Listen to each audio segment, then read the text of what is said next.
Hello bachcho, let's read this question. So this question says the rate of change of angular momentum of a body about a given axis is dot to dot apply on the body. Okay, तो देखिए बच्चों अब हम इस question को start करते हैं. Okay, तो देखिए बच्चों इस क्वेश्चन का की कॉन्सेप्ट आपका लिख सकते हैं. The key concept of this question is, इस क्वेश्चन में हमें क्या बताना है, इस क्वेश्चन में बताना है कि rate of change of angular momentum of a body about a given axis is fill in the blanks to fill in the blanks applied on the body. हमें यहाँ पर क्या करना है, इस fill in the blanks को हमें क्या करना है, फिल करना. ओके, तो देखिए बच्चों इस क्वेश्चन का हमें की कॉन्सेप्ट क्या आपका गिवन है, the rate of change of angular momentum. क्या आपका rate of change of angular momentum हम क्या लिख सकते हैं, इस क्वेश्चन का आपका की कॉन्सेप्ट लिख सकते हैं क्या, rate of change of angular momentum. Okay, rate of change of angular momentum क्या लिख लीजिए, इस क्वेश्चन का की कॉन्सेप्ट हम क्या लिख सकते हैं. ओके, तो देखिए बच्चों rate of change of angular momentum होता क्या है. ओके, ठीक है, rate of change of angular momentum का मतलब आपका एंगुलर मोमेंटम होता है आपका del L by del T.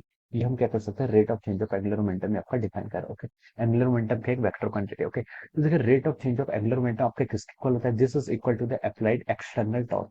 ये आपके एक्सटर्नल टॉर्क के क्या इक्वल होता है. टॉर्क की डेफिनेशन क्या होती है, टॉर्क की डेफिनेशन होती है del L by del T. Okay, यानी कि rate of change of angular momentum. Rate इसलिए क्योंकि हम टाइम के रिस्पेक्ट में इसको डिफरेंशिएट कर रहे हैं, इसलिए इसको रेट बोल देते हैं. तो rate of change of angular momentum is called our time, उसके कहते हैं हम, इसे हम क्या बोलते हैं, आपका टॉर्क बोलते हैं. ओके, तो ये हमसे क्वेश्चन में पूछा गया था. ओके, तो ये क्या होता है, टॉर्क हो जाता है. ओके, तो यहाँ से हम क्या लिख सकते हैं, द डेफिनेशन ऑफ टॉर्क, ये क्या जाएगी आपकी, टॉर्क हो जाएगी. टाउ से जो डिनोट कर रहा है, ये क्या डिनोट कर रहा है, आपका टॉर्क डिनोट कर रहा है. ओके, अब क्वेश्चन पर आते हैं. The rate of change of angular momentum of a body about a given axis is dot to applied on a body. Okay, rate of change of angular momentum of a body about a given axis क्या होगा, directly proportional होगा. क्या होगा, directly proportional to the applied torque on the body. Okay, torque applied on the body. Okay, तो हम यहाँ पर इसके कीवर्ड यहाँ पर फिल कर सकते हैं. देखिए क्या फिल इन द ब्लैंक्स करेंगे, स्टेटमेंट को फिर से पढ़ते हैं. Rate of change of angular momentum of a body about a given axis is directly proportional to the, पहले क्या लिख सकते हैं हम, डायरेक्टली प्रोपोर्शनल. क्या लिखेंगे आप, directly proportional. Okay,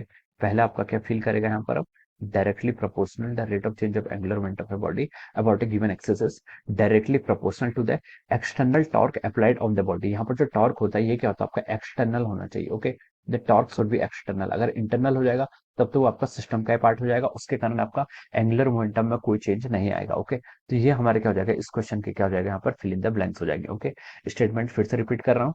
the rate of change of angular momentum of a body about a given axis is directly proportional to external torque applied on the body. Okay, external torque जो applied होता है उसके क्या होता है, आपके directly proportional हो जाता है. Okay, so this will be the answer of this question. Okay, so ये क्या रहेंगे आपके फिल इन द ब्लैंक्स हो गए. Okay, so I hope you all understood this concept. All the best and thank you so much.